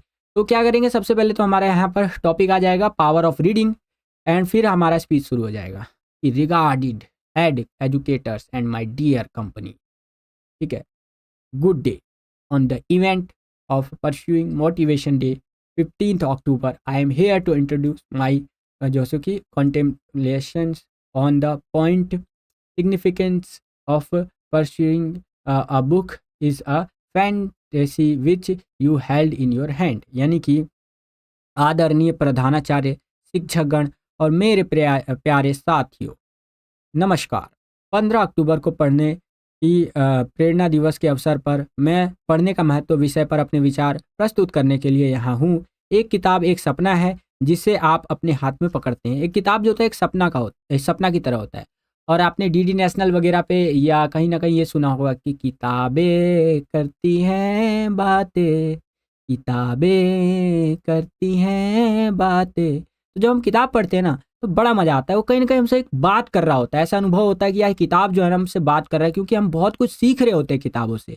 तो हमेशा किताबों की रिस्पेक्ट किया कीजिए, ठीक है, क्योंकि माँ देवी सरस्वती का आशीर्वाद है किताबें, ठीक है, ज्ञान का भंडार है किताबें। खैर बाकी इस तरह से यहाँ देखिए बहुत सारी चीज़ें बताई गई हैं, आप बना बना करके भी लिख सकते हैं। अगर आपको इंग्लिश आती है तब तो बहुत बढ़िया तरीके से आप लिख सकते हैं, ठीक है। एंड लास्ट में कुछ इस तरह से बातें आप लिख देंगे। चलिए, इसी के अथवा में एक और क्वेश्चन दे दिया है कि अगर आपको ऊपर वाला क्वेश्चन नहीं आता है तो नीचे वाला क्वेश्चन कर सकते हैं कि यू आर जय या Muskan, according to your gender आप अपना नाम चूज करेंगे। अगर आप लड़के हैं तो जय, लड़की हैं तो Muskan. 11th C, you are much concern about the poor quality of unhygienic food supply at some of the fast food centers in your locality which is highly detrimental to health. Write a speech to be delivered in the morning assembly highlighting the health hazard that may be caused in 120 to 150 words. तो यहाँ पर fast food को लेकर के आपको speech देना है। तो फास्ट फूड एक बहुत कॉमन सा टॉपिक है जिसके बारे में मुझे लगता है सभी बच्चे इजीली लिख सकते हैं। सबसे पहले टॉपिक ही आ जाएगा फास्ट फूड और junk food. Respected principals, teachers and my dear friends, very good morning to all of you. Today I Jay या Muskan, according to your gender आप यहाँ नाम चूज करेंगे, of class 11C am here to speak on the topic fast food और junk food. ठीक है, उसके बाद आप पूरा का पूरा यहाँ पर लिख करके बता देंगे, ठीक है। जितना ज़्यादा आप बना करके लिख सकते हैं उतना ज़्यादा बना के लिखिए, क्योंकि हर बच्चे का राइटिंग का लेवल अलग होता है, हर बच्चा थोड़ा डिफरेंट लिखता है, ठीक है। तो ये हो गया आपका। अब हम लोग आ गए हैं 9वें क्वेश्चन के अंदर। 9वां क्वेश्चन क्या कह रहा है, a career counsellor, not you but a professional, is the best person to guide you in making a career choice. Write a debate in 150 to 120 words either or जो सो कि against this motion। ठीक है, तो आपको इस तरह से बोला गया है यहाँ पर कि आप जो है एक कैरियर परामर्शदाता, आप नहीं बल्कि एक पेशेवर जो होगा आपको कैरियर चुनने में मार्गदर्शन करने के लिए सबसे अच्छा व्यक्ति होता है। ठीक है, एक जो कैरियर काउंसलर होता है वो आपको सजेस्ट करता है कि आपको लाइफ में करना क्या है। जब 12वीं पास करेंगे आप, 11वीं के बाद 12वीं में जाएंगे, 12वीं जब पास करेंगे तो आप एक कैरियर काउंसलर से मिलिएगा जो आपको सजेस्ट करेगा कि लाइफ में आप क्या कर सकते हैं, आपकी क्षमता के अकॉर्डिंग कुछ कुछ चीज़ें बताएगा, तो आप जो चीज़ करना चाहेंगे वो कर सकते हैं। तो बहुत बढ़िया होता है। ठीक है, तो इसके पक्ष या विपक्ष में 150 से 200 शब्दों में आपको एक बहस लिखना है। तो सिंपल सा है डिबेट, देखिए हमने कई बार देख रखा है कि रिस्पेक्टेड चेयरपर्सन, ऑनरेबल जजेस and my worthy opponents and dear audience, I am Varun. ठीक है, क्योंकि नाम नहीं दे रखा था उसके अंदर तो कुछ भी नाम आप लिख दीजिएगा। Would like to speak in favour of the motion, a career counsellor is the best person to guide you in the choice of a career. ठीक है, यानी कि आदरणीय सभापति जी, माननीय न्यायाधीश गण और मेरे प्रिय योग्य प्रतिद्वंदी गण, ठीक है, जो कॉम्पिटिटर है, और प्रिय श्रोतागण जो सुनने वाले हैं, मैं वरुण इस प्रस्ताव के पक्ष में बोलना चाहता हूं कि एक कैरियर परामर्शदाता आपके कैरियर के चुनाव में मार्गदर्शन करने वाला सर्वोत्तम व्यक्ति होता है।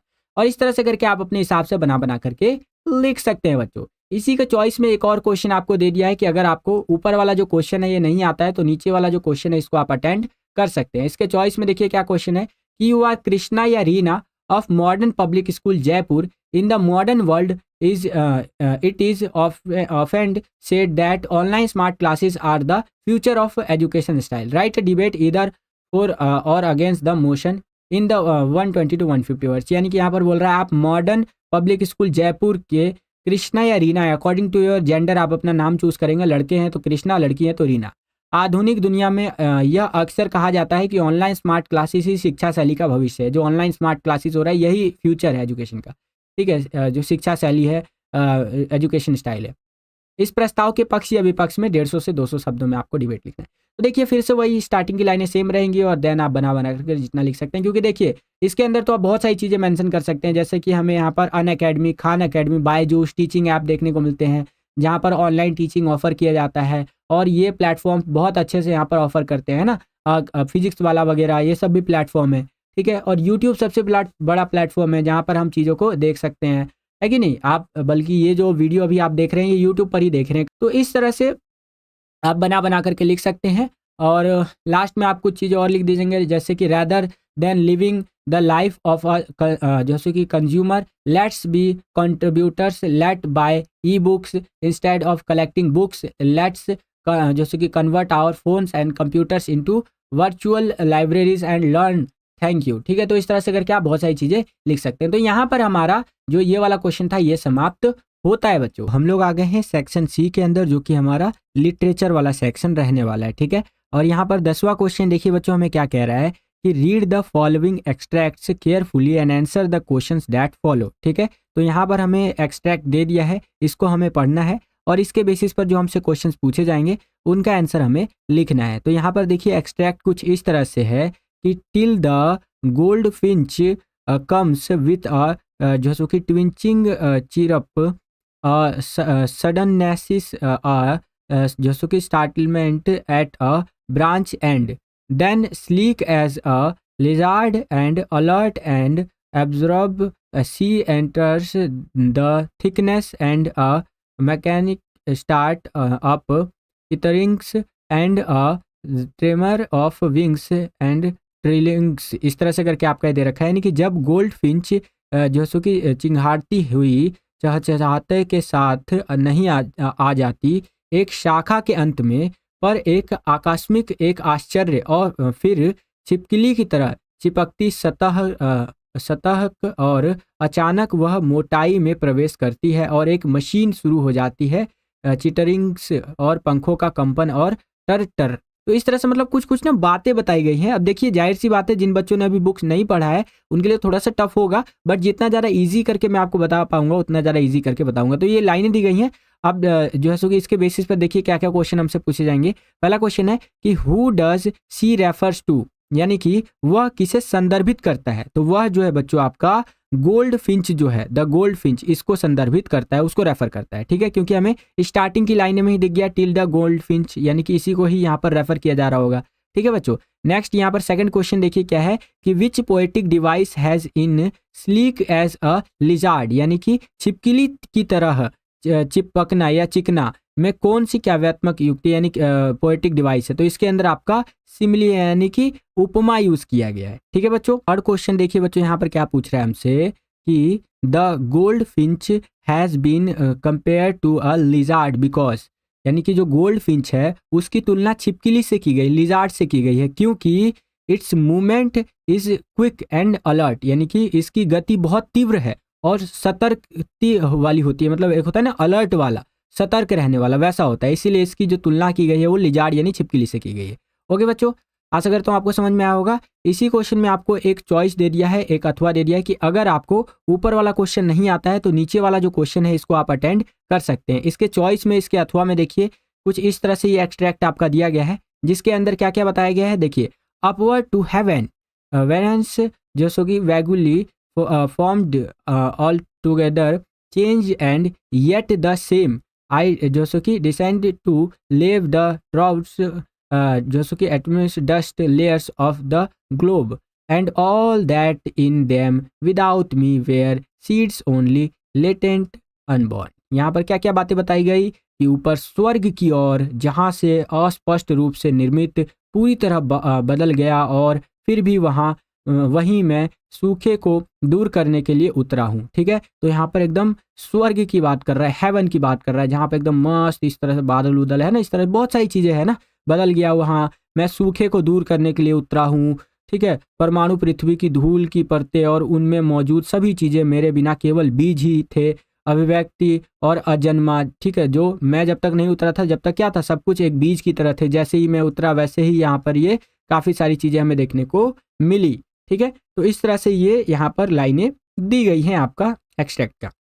अब देखिए इस एक्सट्रैक्ट के बेसिस पर क्या क्या क्वेश्चन हमसे पूछे जा रहे हैं। पहला question, explain all together changed and yet the same, यानी कि पूरी तरह से बदल गया और फिर भी वही की व्याख्या करे। तो इसका क्या मतलब होता है? इसका मतलब होता है rain changes several forms still it remains the same, यानी कि वर्षा अनेक रूप बदलती है फिर भी वह एक ही रहती है। जैसे आप देखते होंगे तो जो बादल होता है जिससे यहाँ पर बारिश होता है, ठीक है, तो बादल से कभी छोटी छोटी बूंदें गिरती हैं, ठीक है, कभी बड़ी बड़ी बूंदें गिरती हैं, है ना, लेकिन वो नीचे आकर के क्या होता है, पानी ही तो बनता है। समझ रहे हैं आप? तो rain change several forms still it remains the same, यानी कि वो अपने स्वरूप तो कई सारे बदलती है लेकिन वो रहती वही है।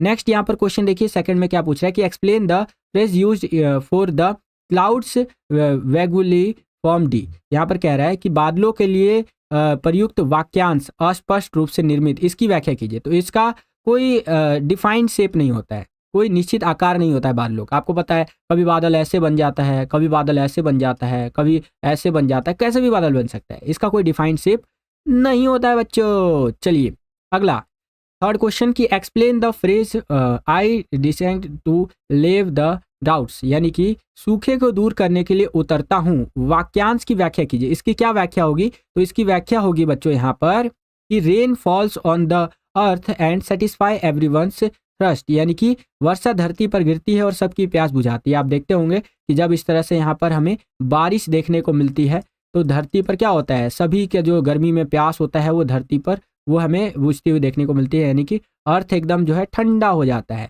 एंड आप लिख सकते हैं कि यह अकाल को दूर करता है, इट वॉशिश अवे फेमिनिस करके। तो बोथ बी एंड सी आपका करेक्ट हो जाएगा। अब हम लोग आ गए हैं अपने 11वें क्वेश्चन के अंदर। अगेन ये भी हमारा एक्सट्रैक्ट के ऊपर रहने वाला है। यहाँ पर एक्सट्रैक्ट की लाइनें कुछ इस प्रकार से दी हुई है कि all afternoon the usual lines या line of tourist from around the world had descended into the cramped rock cut tomb some 26 feet underground to pay their respects.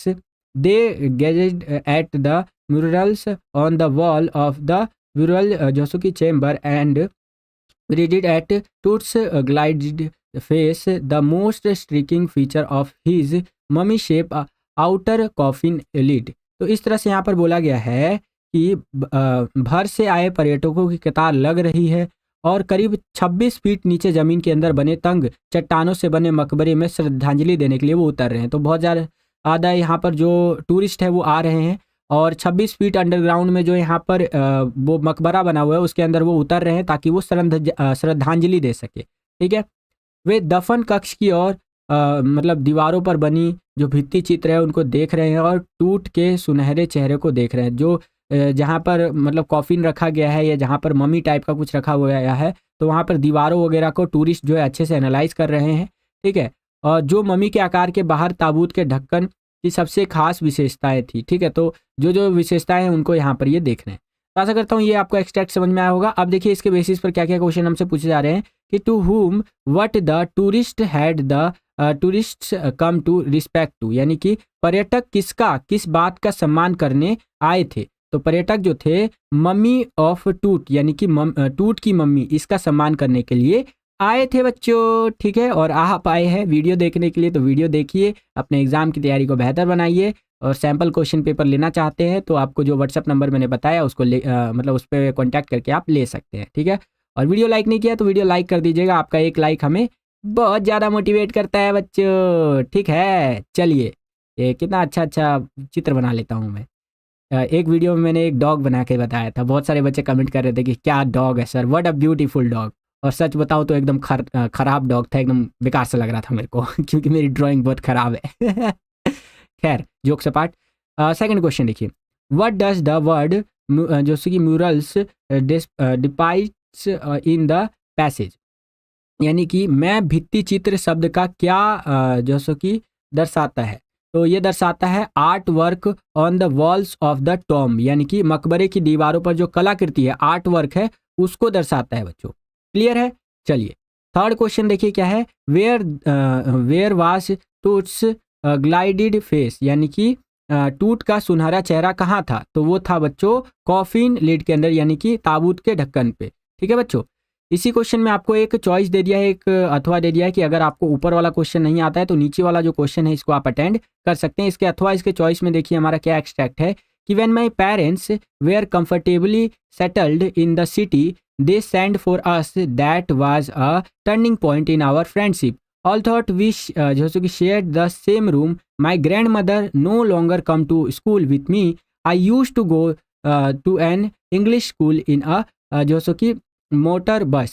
There were no dogs in the streets, and she took to feeding sparrows in the जो सो कि courtyard of our city house, ठीक है। तो इस तरह से यहाँ पर बोला गया है कि जब मेरे माता पिता शहर में आराम से बस गए तो उन्होंने हमें बुलाया, ठीक है। जब मेरे मम्मी पापा अच्छे से बस गए सिटी के अंदर तो उन्होंने हमें बुलाया।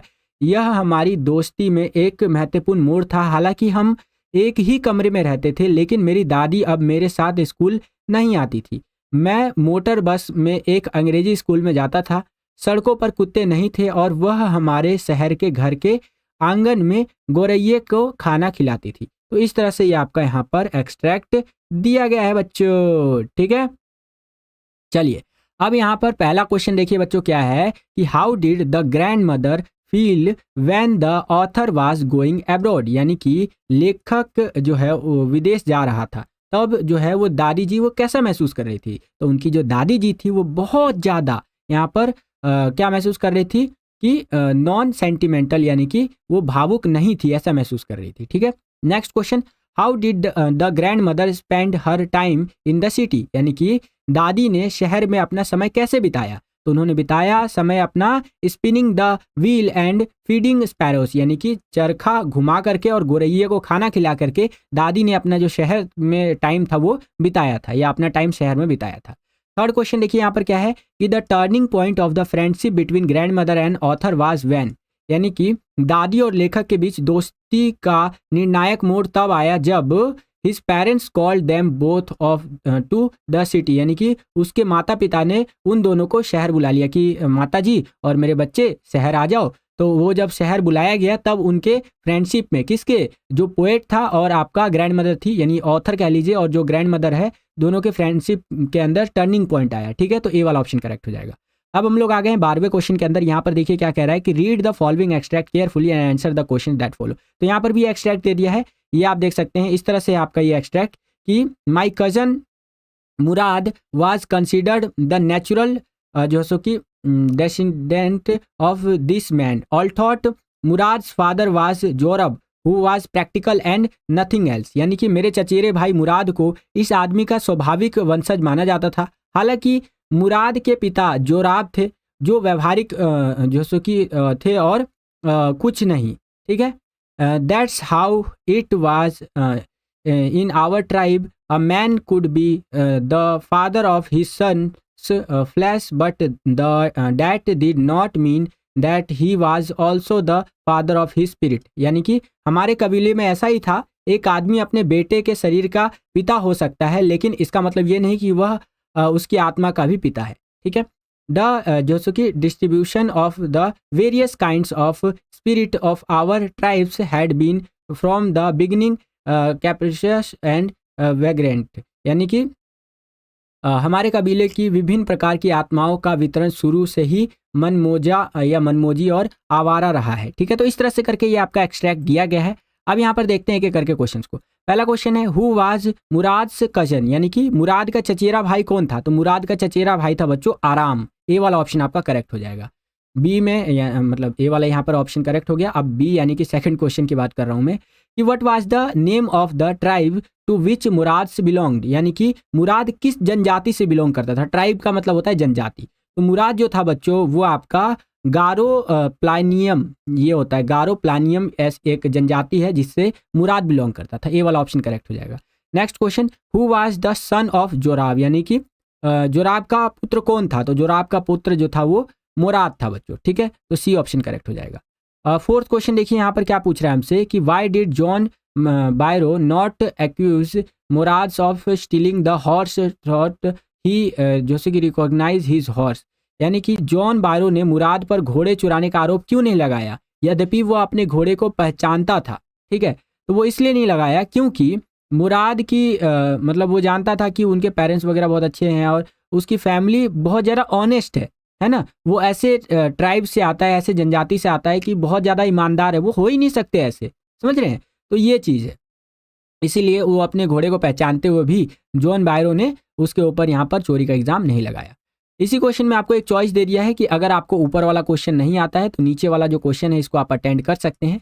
अब यहाँ पर देखिए क्या है कि इस तरह से ये एक्सट्रैक्ट दिया गया है हमारा कि ट्रू यहाँ पर muse the king by now the crowd जो सो कि restless was muttering aloud the king perceived their mood and जो सो कि trembled and said to all who were assembled, let us postpone जो सो कि consideration of finer point like guilt, the nation wants a hanging and hanged must be someone, and that immediately the nose was set up somewhat high and जो सो कि each man was measured by and by, ठीक है। तो इस तरह से ये आपका पूरा का पूरा एक्सट्रैक्ट दिया गया है। मैं आपको बता देता हूँ यहाँ पर क्या बोला गया है कि सच है राजा ने सोचा कि अब तक भीड़ बेचैन होकर जोर जोर से बड़बड़ा रहा है था। राजा ने उनकी मनोदशा समझ ली और कांप उठा और सब इकट्ठे लोगों से कहा आइए हम विचार विमर्श स्थगित कर दें।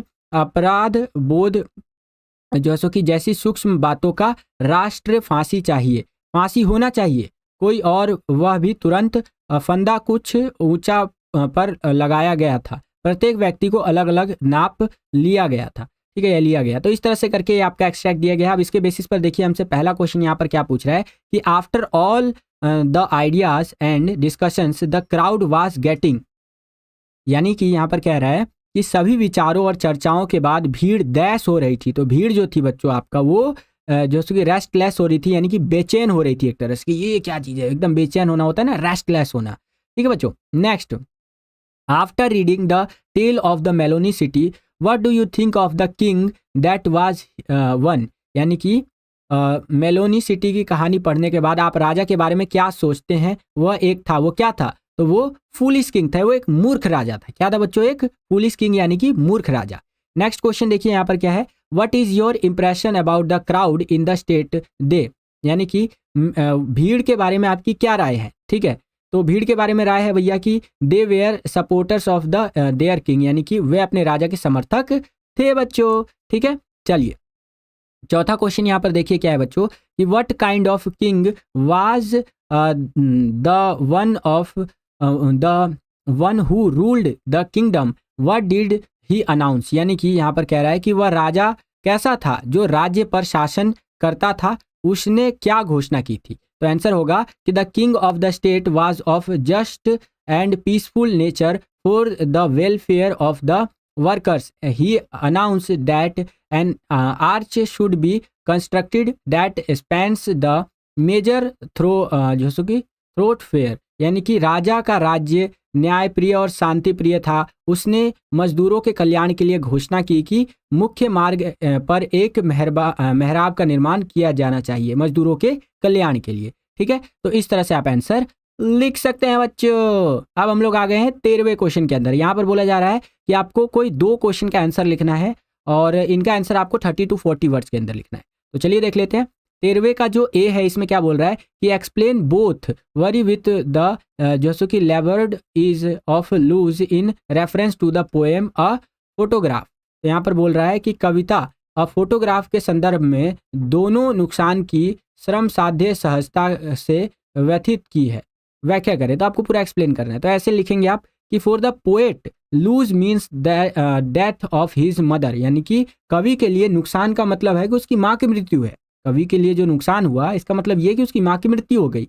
ही has memories of his death mother but he miss her laughter and her जैसे कि presence with which will never return to the poet, यानी कि उसे अपनी मृत माँ की यादें हैं, लेकिन उसे उसकी हंसी और उसकी उपस्थिति की याद आती है जो कवि के पास कभी वापस अब नहीं आएंगी, क्योंकि मर गए उनके माता जी, है ना, स्वर्गवास हो गया उनका, तो वो कभी वापस थोड़ी ना आएंगी, अब बस यादें ही रह जाएंगी। Those both remembers their past with laughter that hides the sadness as one can never relive those जैसो कि गेसिस मूवमेंट्स, यानी कि जो कवि के पास अब कभी नहीं आ सकती। और इस प्रकार दोनों अपने अतीत को हंसी के साथ याद करते हैं जो उदासी को छुपाती है, क्योंकि कोई भी उन अनुमानित क्षणों के को फिर से नहीं जी सकता, क्योंकि वो बीत चुकी हैं वो चीज़ें, समझ रहे हैं आप, तो उनको अब दोबारा से नहीं जिया जा सकता।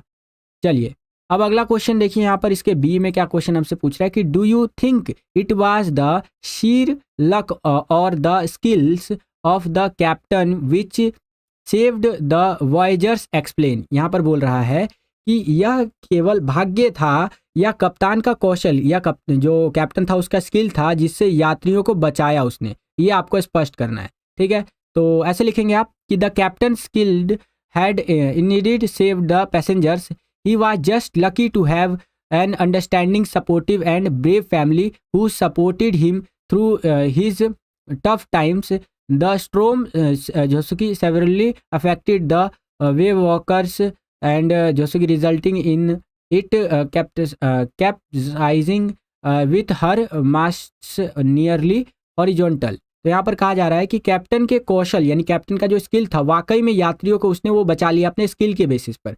वो भाग्यशाली भी था क्योंकि उसे एक समझदार और सहायक बहादुर परिवार मिला था जिसने उसके कठिन समय में उसका साथ दिया, और तूफान का जो वेव आ रहा था उससे बुरी तरह जब वो प्रभावित हो गया था, जिसके परिणाम स्वरूप वह पलट गया और उसे मस्तूल लगभग क्षैतिज हो गया था, मतलब एक तरह से वो पूरा हो जाता ना अनकॉन्शियस टाइप का, वैसा हो गया था, लेकिन बहुत लकी भी था वो और स्किलफुल भी। तो इस तरह से आंसर आप लिख सकते हैं। इंपॉर्टेंट क्वेश्चन है, पेपर में आ सकता है। सी में देखिए क्या क्वेश्चन पूछा है कि how was Babur's account of the battle of Panipat different from what was written in others history book, यानी कि पानीपत के युद्ध के बारे में जैसो कि बाखर का वितरण अन्य इतिहास की पुस्तकों में लिखे गए विवरण से किस प्रकार भिन्न है। जो पानीपत का युद्ध हुआ था और बाखर का हुआ था उसके बारे में आपको बताना है कि किस तरह से वो डिफरेंट है। तो देखिए, all historical text state that the जैसे कि Maratha army lost the battle because of Vishwasrao was जैसे कि wounded by a bullet which destroyed the spirit of the army. ठीक है, तो यहाँ पर बोला जा रहा है बच्चों आपका कि सभी ऐतिहासिक ग्रंथों में कहा गया है कि मराठा सेना युद्ध हार गई क्योंकि विश्वराव गोली लगने से घायल हो गया, जिससे सेना का मनोबल टूट गया। तो इस तरह से आप लिख सकते हैं, यहाँ पे मराठा आर्मी आएगा। ठीक है, ये आपका मराठा रहेगा। चलिए डी में देखिए क्या क्वेश्चन है कि the root cause of the generation gap presented जैसे कि in the poem father to son lies in the fact that it is only the father talking to his son rather than hearing or understanding him explain. तो यहाँ पर कह रहा है कि पिता से पुत्र कविता में प्रस्तुत जो जनरेशन गैप है, पीढ़ी का अंतराल है, उसका मूल कारण आपको बताना है और इस तथ्य में निहित कि केवल पिता ही अपने पुत्र से बात करता है, न कि उसे सुनता है या समझता है, स्पष्ट करना है आपको। तो आंसर ऐसे होगा, one reason for generation gap is lack of understanding and communication, यानी कि पीढ़ीगत अंतर का एक कारण समझ और संचार की कमी है बच्चों। ठीक है, जो जनरेशन गैप हो जाता है ना, तो उसका एक मेन रीजन होता है कि हम अच्छे से कम्युनिकेशन नहीं कर पाते हैं। समझ रहे हैं आप? जैसे आपका और आपके पिताजी का ये बहुत ज़्यादा हाई पॉसिबिलिटी है कि उतना ज़्यादा कम्युनिकेशन नहीं हो पाता है, जो कि अक्सर भारतीय समाज में देखा गया है कि जो बॉयज़ होते हैं, गर्ल्स का तो मम्मी से अच्छा खासा कांटेक्ट हो जाता है, बातचीत हो जाता है, लेकिन गर्ल्स का भी पापा से उतना ज़्यादा बातचीत नहीं हो पाता है और बॉयज़ का भी उतना बातचीत नहीं हो पाता है। तो ये इसीलिए थोड़ा सा जनरेशन गैप रह जाता है। ओके, चलिए अब हम लोग आ गए हैं 14वें क्वेश्चन के अंदर। यहाँ पर देखिए क्या कह रहा है कि answer any one out of the following 2 questions in 30 to 40 words. ठीक है, तो यहाँ पर 2 क्वेश्चन दे दिया है, 2 में से कोई एक क्वेश्चन आपको करना है और मैं आपको यहाँ पर दोनों ही क्वेश्चन करके बताने वाला हूँ। तो चलिए देखते हैं क्या करके। यहाँ पर 14वें के फर्स्ट क्वेश्चन में यानी ए पार्ट में क्या पूछा है हमसे कि हाउ डिड आराम react when he saw the horse, why could he not believe his eyes, यानी कि जब आराम ने घोड़े को देखा तो उसकी क्या प्रतिक्रिया थी, कि उसका क्या रिएक्शन था और उसे अपनी आंखों पर विश्वास क्यों नहीं हुआ बच्चों। तो वो इसलिए क्योंकि व्हेन आराम looked out the window he saw his cousin Murad sitting on a magnificent white horse, he could not believe his eyes. वो अपनी आंखें मसलता रह गया, अरे भैया ये देखो, ये तो घोड़वा पे बैठल है। As he was so very surprised and जैसे कि Bowed to see the horse there. They knew that they could not buy a horse because they belong to a poor जैसे कि रूरल ट्राइब्स। ठीक है, उसको पता था कि ये खरीद तो सकता नहीं है क्योंकि ये गरीब वहाँ से आता है, ठीक है, जनजाति से आता है जहाँ पर उतने पैसे होते नहीं है। तो पक्का भाई कुछ गड़बड़ है और वो अपनी आंखों पे बिलीव ही नहीं कर पाया कि अरे भैया इतना अच्छा घोड़ा। ठीक है, और लिटरली बता रहा हूँ बच्चों, वो जो घोड़ा था वो बहुत ही ज़्यादा सुंदर था बच्चों। ठीक है, मैं आपको बताता हूँ, 1 नंबर का वैसा वो घोड़ा था। ठीक है, और अगर आप अपनी बुक में देखेंगे तो शायद आपको पिक्चर दिख जाए। ठीक है, जैसे मैं यहाँ पर एक घोड़े का फोटो बना देता हूँ, आई थिंक आपको दिख रहा होगा और मुझे बताइएगा कि ये घोड़ा कैसा लग रहा है आपको। तो ऐसे एक घोड़ा उसने देखा। अब मैं आपको इसका हिंदी बता देता हूँ बच्चों कि खिड़की से बाहर देखा तो उसने अपने चचेरे भाई मुराद को एक शानदार सफेद घोड़े पर बैठा हुआ देखा। ये देखिए, ये भी घोड़ा सफेद है आपका, यहाँ पर ये घोड़ा है बच्चों, याद रखिएगा।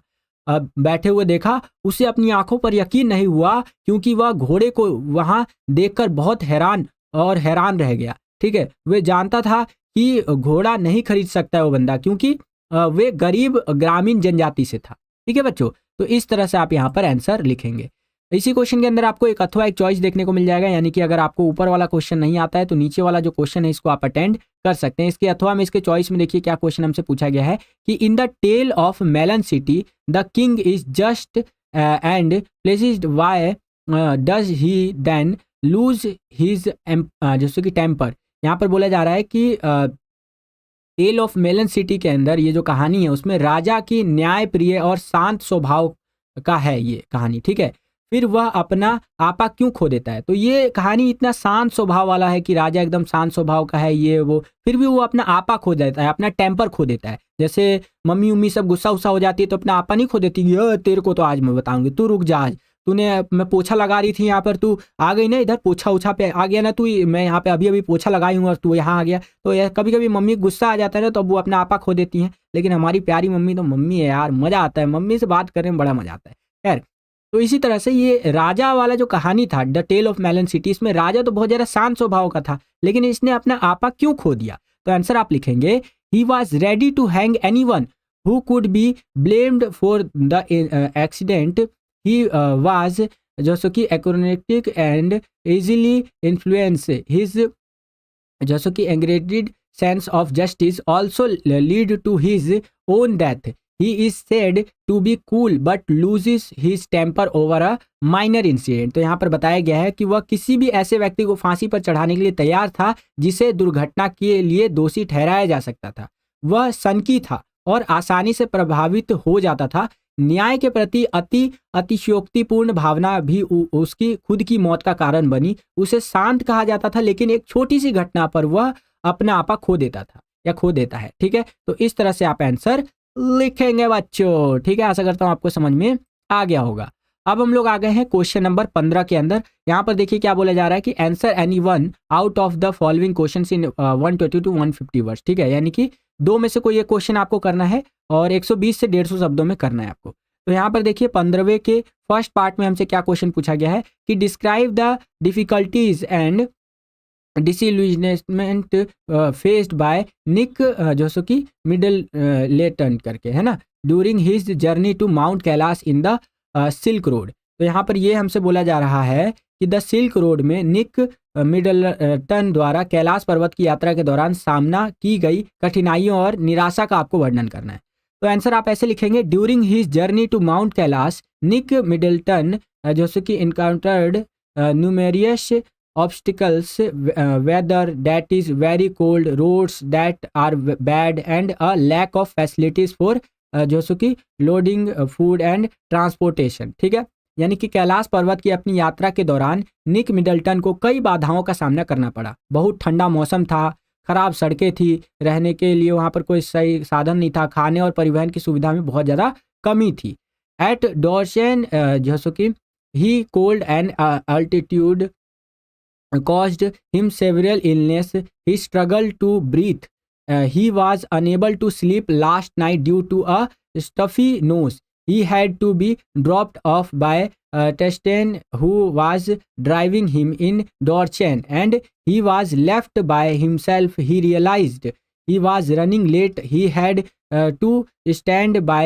He does, however, meet Norbu, with whom he finishes his Kora. ठीक है, तो यहाँ पर ये बोला जा रहा है कि डॉर्चे में ठंड और ऊंचाई ने उन्हें गंभीर रूप से बीमार कर दिया था। उससे क्या किया था, यहाँ पर जो ठंड थी, जो ऊंचाई थी, उसने उसको गंभीर रूप से बीमार कर दिया था। उसे सांस लेने में काफ़ी कठिनाई हो रही थी, नाक बंद हो गया था उसको, कल रात से वो सो नहीं पाया था। उन्हें सेटसन को छोड़ना पड़ा जो उन्हें गाड़ी चला रहे थे। ठीक है, और डॉर्चेन में वे अकेले रह गए। उन्होंने एहसास किया कि उन्हें देरी हो रही है और उन्होंने वहीं खड़े रहना पड़ा। ठीक है, हालांकि उनकी मुलाकात नारबू से होती है, जिसके साथ वे अपना कोरा पूरा करते हैं। ठीक है, तो इस तरह से आप आंसर लिख सकते हैं। और इसी क्वेश्चन में आपको एक चॉइस दे दिया है कि अगर आपको ऊपर वाला क्वेश्चन नहीं आता है तो नीचे वाला जो क्वेश्चन है इसको आप अटेंड कर सकते हैं। तो इसके चॉइस में जो क्वेश्चन हमसे पूछा गया है उसको देख लेते हैं। यहाँ पर क्वेश्चन है कि in January 2005 history was created in the field of archaeology. Right an article on it with reference to discovering Tut the saga continues. ठीक है, यहाँ पर बोला जा रहा है जनवरी 2005 में जो पूरा तत्व के क्षेत्र में यानी आर्कोलॉजी के सेक्टर में बात करें तो इतिहास रच दिया गया। इस पर डिस्कवरिंग टूट द सागा जैसे कि कंट्यूज के संदर्भ में आपको एक लेख लिखना है। तो देखिए इस तरह से आप लिखेंगे, an anatomy professor X read the mummy in 1968 and discovered that tooth had no front ribs और जैसे कि breastbone। यानी कि 1968 में एनाटोमी प्रोफेसर ने मम्मी का एक्सरे किया और पाया कि टूट के सामने कोई पसलियां या छाती की हड्डी नहीं है। ठीक है, एंड कुछ और बातें यहाँ पर बताई गई है। लाइक यह तथ्य दर्शाता है कि तुंत की मृत्यु संभवतः स्वाभाविक रूप से हुई है। 5 जनवरी 2005 को शाम 6 बजे मिस्र की पुरातत्व सर्वोच्च परिषद के महासचिव जाही वासन ने टूट की मम्मी की स्कैनिंग की देखरेख की और नेशनल जियोग्राफी सोसाइटी को जो सो कि सीमेस ने एक पोर्टेबल सिटी मशीन दान की जो मम्मी को सिर से पैर तक स्कैन करके सूक्ष्म विवरण रिकॉर्ड कर सकती है। तो इस तरह से बातें यहाँ पर बताई गई है।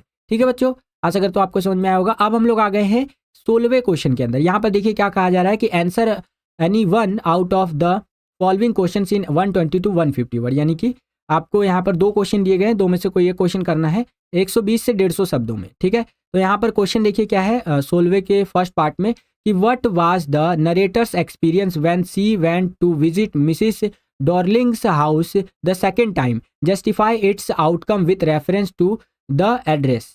ठीक है, यानी कि दूसरी बार जो मिसिस डॉर्लिंग के घर गई वो, तो उनका अनुभव कैसा था द एड्रेस के संदर्भ में, इसके रेफरेंस में आपको इसके परिणामों को उचित ठहराना है। ठीक है, तो आंसर इस तरह से लिखेंगे। On his second visit a girl of about 15 took the narrator's inside and he saw an old fashioned iron जैसे कि Hanukkah candle holder that had belong to him. तो यहाँ पर ये बोला जा रहा है कि दूसरी बार जब वो आई तो लगभग 15 साल की एक लड़की कथावाचक को अंदर ले गई, यानी नरेटर को अंदर ले गई, 15 ईयर की ओल्ड एक गर्ल। उसने एक पुराने जमाने का लोहा हनुक्का मोमबत्ती होल्ड देखा जो उसका था। ठीक है, and the view in the living room was dispiriting, ठीक है, या sorry depressing. There was a strange tense atmosphere in the room, the way everything was arrange tastelessly, the ugly जो सो कि फॉर्चुनर हैंगिंग इन देयर और the putrid smell. यानी कि living room का नज़ारा निराशाजनक था, ठीक है, डिप्रेसिंग था। कमरे में एक अजीब तनाव माहौल था। जिस तरह ये जो सो कि सब कुछ बेस्वाद तरीके से व्यवस्थित था, वहाँ बदसूरत फर्नीचर लटका हुआ था और जो सो कि सड़ाद आ रही थी, एक तरह से बदबू आ रही थी। तो इस तरह से बातें यहाँ पर आप देख सकते हैं।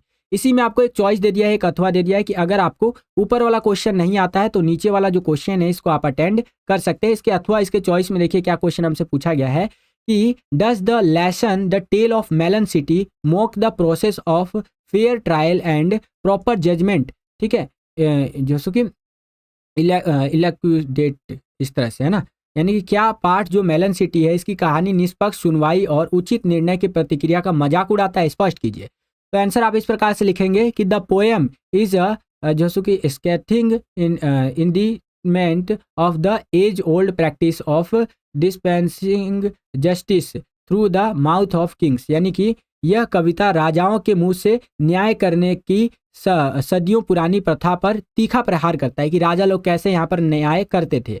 There was a time when the words of the king were considered divine and whatever he said was law. यानी कि एक समय था जब राजा के शब्दों को ईश्वर का ईश्वरीय माना जाता था कि ईश्वर बोल रहा है और जो भी वो कहते थे वही कानून होता था।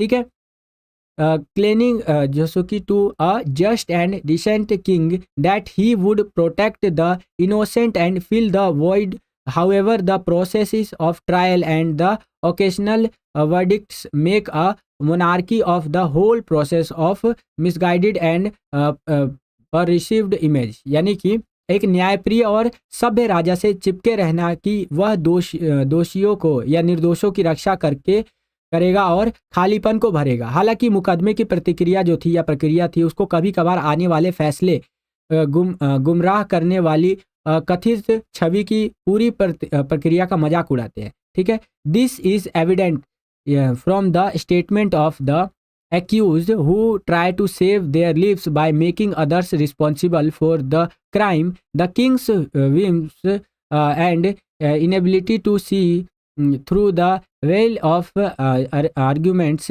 make him an icon of जो सो कि डर्सियंग rather than a जो सो कि आपका dispenser of divine justice. So we completely agree with the statement. यानी कि यह उन अभिव्यक्तियों के बयानों को स्पष्ट होता है जो अपराध के लिए दूसरों को जिम्मेदार ठहराकर अपने जान बचाने की कोशिश करते हैं। राजा की सनक और उसके तर्कों के पर्दे के पीछे से देखने में असमर्थता उसे ईश्वरीय न्याय के वितरण के बजाय उपहास का प्रतीक बनाती है। इसलिए हम कथन से पूरी तरह से सहमत है बच्चों। तो इस प्रकार से इस क्वेश्चन का आंसर आप लिख सकते हैं। ये भी काफी इंपॉर्टेंट क्वेश्चन है। तो बस बच्चों यही था आज का वीडियो। आशा करता हूँ आपको ये वीडियो पसंद आया होगा। अगर आपको ये वीडियो पसंद आया तो कर दीजिए ज़्यादा से ज़्यादा लाइक। जितना ज़्यादा वीडियो को आप लाइक करेंगे उतना ज़्यादा हमारा मोटिवेशन बढ़ता है इसी तरह की वीडियोस को बनाने के लिए। चैनल पर अगर आप नए आ गए हैं तो विद्यालय स्टडी पॉइंट को अभी सब्सक्राइब कर लीजिए बच्चों, क्योंकि आज तो आपका इंग्लिश का एग्ज़ाम होने वाला है।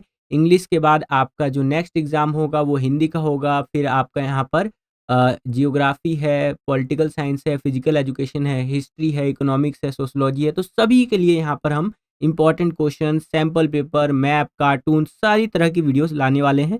तो आपको करना क्या है, चैनल को कर लीजिए सब्सक्राइब और बगल में आपको बेल का आइकन देखने को मिलेगा, उसको प्रेस करके आपको कर देना है ऑल पे क्लिक, जिससे जो भी हम नया वीडियो अपलोड करें उसका नोटिफिकेशन सबसे पहले आपके फ़ोन पर आ जाया करे और आपकी जो तैयारी है एग्जाम्स के लिए वो और भी बेहतर से बेहतर तरीके से हो सके। इस वीडियो के लिए इतना ही, मिलता हूँ आपसे अगली एक्साइटिंग वीडियो में, तब तक के लिए खुश रहिए, खुश रखिए सभी को। जय हिंद, वंदे मातरम।